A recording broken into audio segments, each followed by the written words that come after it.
Hello students, आज के व्याख्यान में आप सभी का स्वागत है। मैं doctor Ajanta Gehlot, associate professor philosophy, MS college Bikaner. आज का हमारा टॉपिक है अनौपचारिक तर्क दोष। बीए सेकेंड ईयर के तर्कशास्त्र के पेपर में लॉजिक, जिसका नाम है, में जब तर्कशास्त्र की परिभाषा दी जाती है तो कहते हैं कि तर्कशास्त्र सत्य तर्क को असत्य तर्क से पृथक करने वाली विधियों का इस शास्त्र के अंतर्गत अध्ययन किया जाता है। अर्थात साधारण तौर पर हम जब भी बातचीत में या ज्ञान की किसी भी विधा में जब काम कर रहे होते हैं तो हम अनेकों ऐसी युक्तियों का प्रयोग करते हैं जिसमें ऐसा प्रतीत होता है जैसे कि उन युक्तियों में जो निष्कर्ष हमें प्राप्त हो रहा है वह सही है। यानी बोलने वाला ये मानता है कि मैंने जिन बातों के आधार पर या जिन आधार वाक्यों के आधार पर कोई निष्कर्ष निकाला है वह निष्कर्ष उस समय सत्य प्रतीत होता है, पर दरअसल ऐसा होता नहीं है। इसलिए जब युक्ति को जांचा जाता है तो उसके अंदर कुछ दोष पाए जाते हैं जिन्हें हम तर्क दोष कहते हैं। तो तर्क दोष क्या है? What is a fallacy? जब किसी युक्ति का किसी भी विषय में या क्षेत्र में उसको प्रयोग किया जाता है तो आमतौर पर इस तरीके से की जाती है कि इसका निष्कर्ष सत्य सिद्ध हो जाए, परंतु कोई भी युक्ति इस उद्देश्य को पूरा करने में दो कारणों से असफल होती है। एक तो उसमें प्रयुक्त होने वाले जो कथन हैं वो फैक्चुअल रूप से या तथ्यात्मक रूप से सत्य नहीं हों, यानी जो बात उसमें फैक्ट्स यूज़ किए गए हैं वो गलत हों। और दूसरा ये होता है कि जो कुछ भी बात आधार वाक्यों में कही गई है वह बात निष्कर्ष में आए ही ना, यानी निष्कर्ष में कुछ और तीसरी बात आए। तो इस प्रकार से उस युक्ति के अंदर दोष उत्पन्न हो जाते हैं जिसे हम अनौपचारिक तर्क दोष कहते हैं। इसलिए तर्क दोष क्या है कि युक्ति अथवा तर्कणा की त्रुटि होती है, तर्क करते समय त्रुटि होती है। अब आप समझेंगे कि युक्ति क्या है तो हम इसको एक उदाहरण से समझ सकते हैं। जैसे कि एक कथन है कि सभी मानव मरणशील होते हैं। यह हम सभी जानते हैं कि सभी लोगों को मृत्यु की प्राप्ति होती है, सभी मनुष्य मरते हैं, तो सभी मानव मरणशील होते हैं।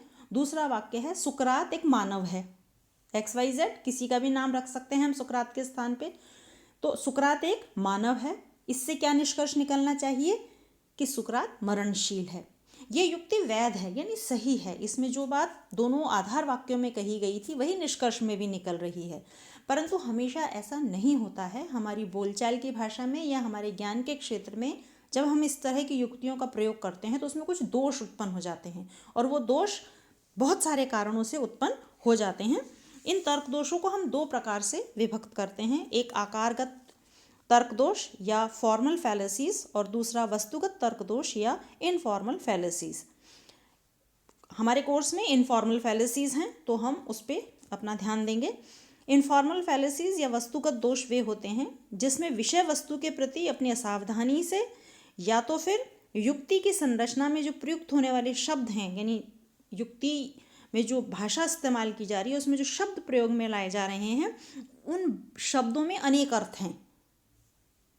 एक ही शब्द के अनेक अर्थ हैं। बोलने वाला उसको किसी अर्थ में बोल रहा है और उसको सुनने वाला या ग्रहण करने वाला उसको किसी अन्य अर्थ में प्रयुक्त कर रहा है, तो अनेकार्थकता का दोष। तो इस प्रकार से वस्तुगत दोष या तो हमारी विषय वस्तु के प्रति असावधानी के कारण या तो फिर युक्ति के दौरान जानबूझकर भी बदल दिए जा सकते हैं। किसी पद का आधार वाक्य में जो अर्थ है वो निष्कर्ष में कुछ और निकल जाएगा, तो ऐसे में दोष उत्पन्न हो जाता है जिसे हम संदिग्धार्थक दोष कहते हैं, वस्तुगत दोष कहते हैं। जो वस्तुगत दोष होते हैं ये दो प्रकार के होते हैं। पहला प्रासंगिकत्व दोष और दूसरा संदिग्धार्थक दोष।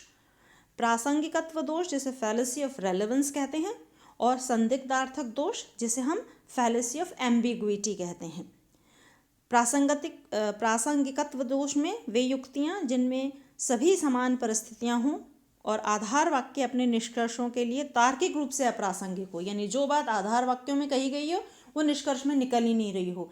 हमने किसी व्यक्ति को कहा तुम बहुत अच्छे हो, परंतु उस कोई व्यक्ति बहुत अच्छा है ये निष्कर्ष हमने किसी के बारे में निकाला, परंतु हम उसके जो आधार वाक्य प्रयोग कर रहे हैं उसमें हम ऐसे उदाहरण ले रहे हैं कि फलां व्यक्ति चोरी करते हुए पकड़ा गया, या फलां व्यक्ति जो था वह जेल जा चुका है, और फिर उसके बाद में हम ये निष्कर्ष निकालें वह व्यक्ति अच्छा है। तो एक प्रकार से जो बात उसके बारे में कही गई है तो पहले आधार वाक्यों में, और जो बात निष्कर्ष में निकल रही है वो एक दूसरे से कहीं मेल नहीं खाती हैं।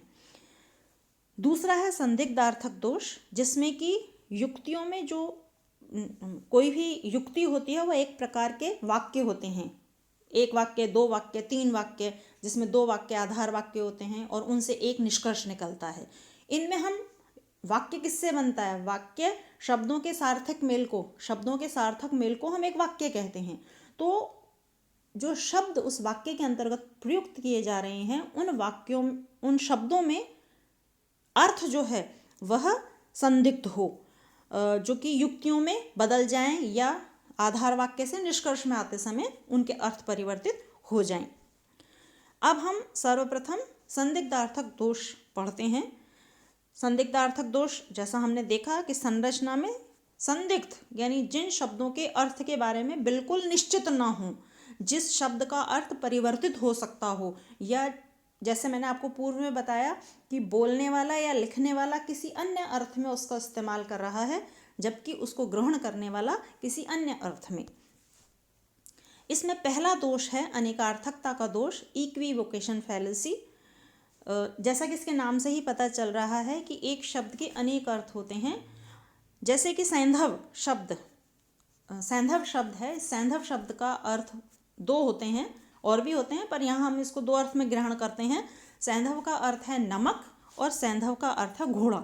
इन दोनों अर्थों में सैंधव शब्द को प्रयोग में लाया जाता है। भोजन करते समय कोई व्यक्ति कहे कि सैंधव लाओ,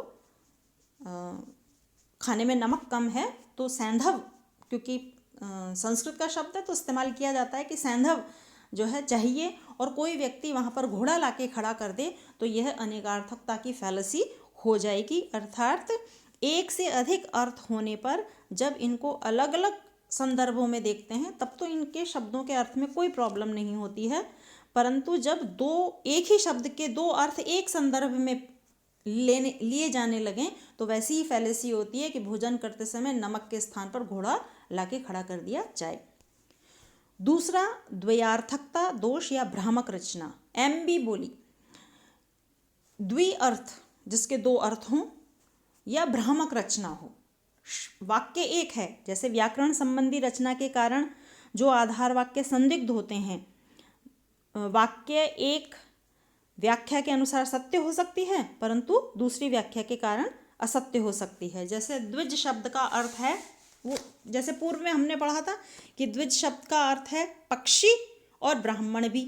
अब यहाँ पर द्विज को किस अर्थ में ग्रहण किया जा रहा है या किस अर्थ में बोला जा रहा है, तो वो भ्रामक रचना के कारण, कथन की भ्रामक रचना के कारण एक ही शब्द को दो अर्थों में जब ग्रहण किया जाने लगे तो वह द्व्यार्थकता दोष या भ्रामक रचना कहलाती है। स्वराघात दोष या एक्सेंट फैलेसी, बहुत बार ऐसा होता है कि हम कहना कुछ चाह रहे होते हैं, वाक्य एक ही है परंतु वाक्य में जब हम उसमें पॉज देते हैं तो वो पॉज इस तरीके से दे दिया जाता है कि उसका अर्थ परिवर्तित हो जाता है। जैसा कि इस उदाहरण में बताया गया है, अगर हम कॉमास को हटा दें इन कथनों में से तो इसमें एक सरल वाक्य है, रुको मत जाओ।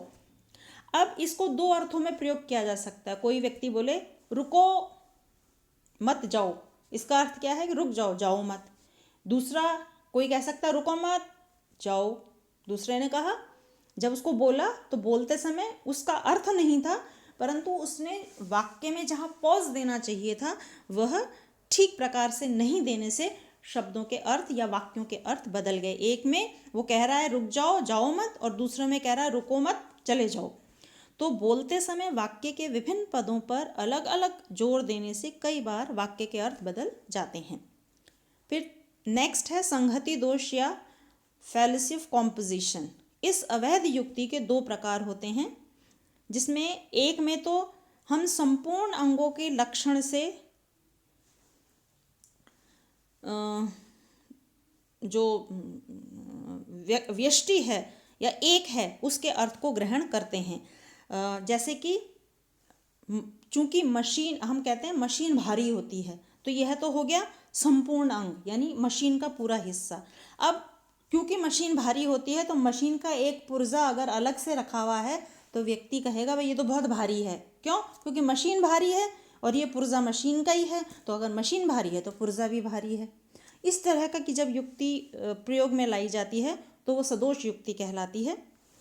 एक समूह के सदस्यों या व्यक्तिगत तत्वों के लक्षण के आधार पर समूह के सारे वर्गों के लक्षणों का सदोष तर्क करना। जैसे कि मान लीजिए किसी कक्षा का एक विद्यार्थी बहुत चंचल है, बहुत वाचाल है, बहुत ज़्यादा बोलने वाला है, तो उसके आधार पर कोई शिक्षक यह निष्कर्ष निकाल ले क्योंकि ये फला कक्षा का विद्यार्थी है और ये बहुत बोलता है, अतः कक्षा के सभी विद्यार्थी बहुत बोलने वाले या वाचाल हैं।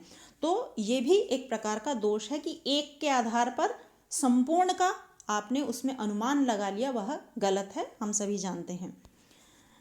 इसी का उल्टा दोष विग्रह दोष या डिवीजन, फैलेसी ऑफ डिवीजन कहलाता है। इसमें संहति का उल्टा होता है, संहति दोष का उल्टा होता है। इसमें भी दोष होता तो संहति दोष के समान है परंतु विपरीत दिशा में होता है। तो इस प्रकार से हम ये देखते हैं कि जो तर्क दोष हैं, खासकर संदिग्धार्थक तर्क दोष जो हैं, ये विशेष रूप से वाक्य की संरचना में भ्रामक शब्दों का प्रयोग या द्व्यार्थक या अनेकार्थक शब्दों के प्रयोग के कारण ही उत्पन्न होता है। तर्क दोषों का परिहार कैसे हो, यानी तर्क दोष दूर कैसे हो, तो तर्क दोष को हम दूर करने का सबसे अच्छा तरीका ये होता है कि तर्क दोष में जो जिस कारण से कमियां होती हैं उन कमियों को दूर कर दिया जाए। तर्क दोषों को दूर किया जा सकता है और ऐसा भी नहीं है कि कोई एक हाईवे हो या कोई एक ऐसा रास्ता हो जिस पे हम चल पड़ें तो तर्क दोष दूर हो जाएंगे। तर्क दोषों को दूर करने का सबसे अच्छा उपाय यही है कि हम सतत रूप से सावधानी से तर्क का प्रयोग करें और जानकारी की जहाँ आवश्यकता है, जिससे कि मान लीजिए जिस तरीके से कोई असावधानी उत्पन्न हो सकती है तो हम उस असावधानी को से बचते हुए जानकारी ग्रहण करते हुए इन दोषों को दूर कर सकते हैं। धन्यवाद।